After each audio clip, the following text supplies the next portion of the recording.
El INTA tiene 60 años en todo el país, es un organismo de ciencia y tecnología muy antiguo, muy pionero en su lógica también.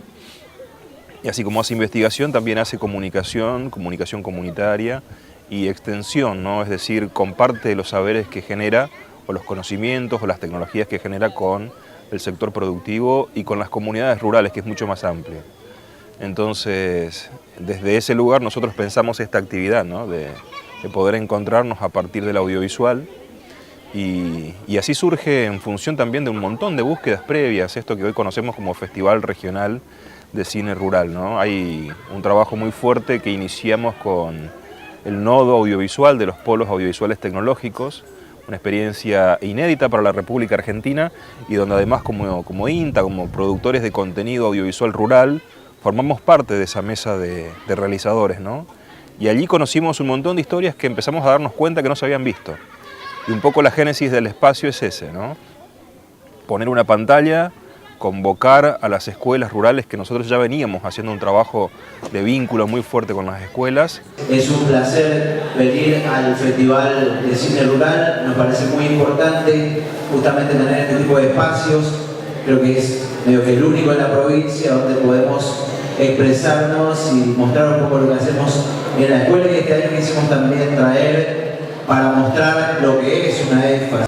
Y tenerlos aquí durante 2 jornadas para mirar historias, para reflexionar, para dejar que nos interpelen esas historias que sabíamos que se habían filmado en la región y que no llegaban a pantalla fundamentalmente, ¿no? Siguen sin llegar a pantalla, de hecho.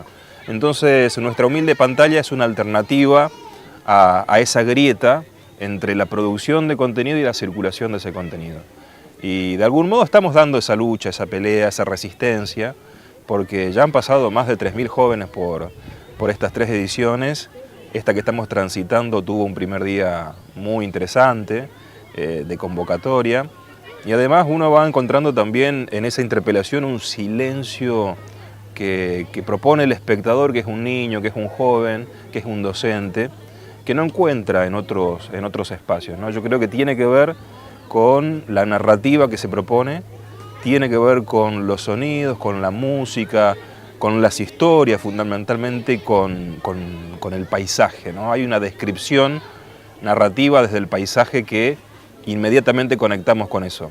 Y eso funciona muy bien, evidentemente, en los jóvenes. Por eso el lema, ¿no? Desde el año pasado hasta aquí, Chaque Mitaruzú Ocue, ojos jóvenes en movimiento.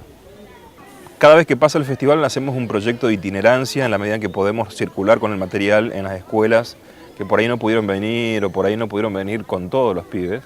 Entonces seguimos conversando con ellos durante el año, ¿no? Como para proponer también un diálogo permanente. Lógicamente, cuando vienen 500 personas por día es difícil contenerlos en términos de un aprendizaje más concreto en función de alguna estrategia concreta. Creemos que el educador es el que tiene que continuar esta perseverancia de seguir mirando audiovisual regional.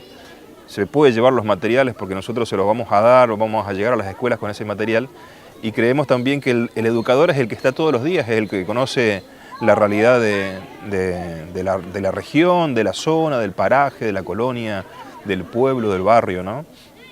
Porque nosotros como INTA también tenemos obviamente objetivos específicos de trabajo y de intervención que por ahí no alcanza para llegar a una propuesta de profundización. Pero sí sabemos que en las escuelas todos los días están pensando cómo hacer para dialogar con la realidad donde está la escuela, ¿no? Y la escuela es un espacio de encuentro fundamental, es un espacio, es un núcleo cultural muy fuerte. Hay otros, pero creo que es el más importante porque todos transitamos en la etapa más importante de nuestras vidas por un aula, ¿no? Y eso en la zona rural es como que tiene también una mística propia. Nosotros lo que encontramos en las escuelas cada vez que vamos es una atención profunda y una atención también sobre las historias, ¿no? Aquellas historias que interpelan, que van sobre la cuestión del agua, de la tierra, de la producción, del capitalismo, de la historia no oficial o la historia que no se quiere contar y que el audiovisual lo rescata. Para nosotros es una herramienta revolucionaria sin ninguna duda, ¿no? Y creemos que no lo podemos hacer solos tampoco, en 3 días. Sí, tenemos que crear capital social y cultural con los docentes, con los educadores.